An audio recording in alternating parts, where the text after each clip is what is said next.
Right now, Pittsburgh's best sports show is about to begin. Tweet us. We got things to talk about on the Ireland Contracting Nightly Sports Call. All right, welcome back, everyone. Thanks, Ken, and good evening. 412-575-2600. That's the number of the Bordas and Bordas hotline of the Ireland Contracting Nightly Sports Call. We're here until 11 o'clock to take your calls. As I said, a new team, believe it or not, the Philadelphia Flyers are that team. They jump ahead of Washington, which lost to Columbus tonight. And I tell you, Columbus did some makeover work. They got Ian Cole in a deal today to go along with Mark Letestu and also Thomas Vanek. That's the three people they brought in at the deadline. Washington didn't do all that much. But again, in the East, over in the West, I thought the Jets helped themselves, certainly, by picking up Stastny from St. Louis. And what can you say about the Vegas Golden Knights, who give away a first, a second, and a third round in 3 different years to get Thomas Tatar from Detroit? It's a wild and wacky day in the NHL. Let's talk about it with you and with Ron Cook, columnist with the Pittsburgh Post-Gazette, part obviously of the Cook and Pony Show, 93.7 The Fan. And Ron, I was expecting a defenseman today just because I think the Penguins still need defensive depth. I understand they couldn't pull the trigger on something, didn't make sense. But in the end, they get Derek Brassard, something I didn't think they would do, and they did. Yeah, I mean, their big deal came Friday, Bob, not today. I was a little disappointed. I think you need more than 7 defensemen, and that's basically what they have now. Matt Hunwick jumps into Cole's spot. Say he's 6, and you got Chad Ruhwedel, who I like what he did last year, is your 7th guy, but he hasn't played since like Christmas, and you know defensemen get hurt in the playoffs. I wish they had a little more depth there. I get it, that it was tough to do, to find a match, especially under the cap. They got Brassard. I think he's going to give them 4 outstanding centers. I worry about the defense a little bit, but you didn't mention the best news of the day today, Bob. I haven't gotten to it yet. Get to it. It's important. It's Patrick Hornquist. Yes, that was the deal, and I said at 6:30, of all the deals that were made today, to me, one of the best ones was Patrick Hornquist.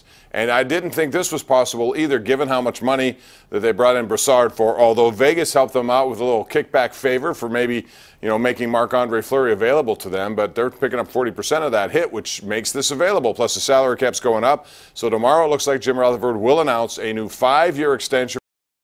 Now, Ron, I found some people on Twitter who said that was too many years. But, when you get a guy like this who's a difference maker, he could have very easily said, look, I'm going to test the market. And this is my last I would have big if I'd have been him. contract. Nobody could have blamed him. I think he'd have got more. I think he agreed to a $5.3 million deal for 5 years. And there's no doubt. He's 31.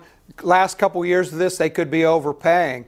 But if he helps them win another cup or two in the next 3 years, it'll be worth it to me. I think they overpaid for Chris Kunitz the last 2 years. Did it pay off for him? Did it pay off for him when he played Ottawa last year in Game 7? Kunitz helped them win 2 cups. They overpaid for him. It wasn't up. To me, he was overpriced for where he was in his career, but he helped them win 2 cups. I could see that happening with Hornquist. I think it's a great signing. They have nobody else to do what he does. Nope. Nobody else. Got the game winner last year in the Stanley Cup Finals, and he's always around the net, and you know what he does. He's a thorn in the side of the opposition. He just brings an energy that really cannot be replicated anywhere else, and I think that's what went into this. And Jim Rutherford said today, he very seldom does deals like this in the middle of a season. Made an exception for this guy. Made an exception for Patrick Hornquist, so that's all good stuff. Like I said, there have been a lot of trades here today. We'll talk about them. I think all the teams in the East got better, quite frankly. I think Rick Nash will help Boston. It's a big, physical team that can go 3 lines deep. I also think that Toronto, by adding Thomas Plekanec, is going to be better. And, of course, Tampa Bay, I think, made the biggest move. JT Miller's a really good player. They gave up Nemestikov, Ron, but Miller is a guy who knows how to score big goals at big times. I didn't think McDonough was possible. I really didn't. I thought they were going to keep him. I also thought maybe Tampa would end up with Carlson, and he doesn't move at all. No, Carlson stays. McDonough was captain of the Yankees. This is a great move for Tampa Bay. I think they and the Penguins now are the 2 teams to beat. I'm not as high on Nash as you are. He's not been very good in the playoffs for me. But I think Tampa helped themselves, no question. Washington really didn't do anything. They did a lot last year. Remember, they brought in Shattenkirk, and everybody thought, oh, that's a great move. Turned out not to be. It's still going to be Washington. It's going to be Tampa, Boston. It's wide open. I like the Penguins' chances as much as anyone. I do too. Watch out for the Flyers, though. They are playing good hockey. There's no doubt about it. And Peter Mrazek in goal has been terrific in 2 games since they acquired him.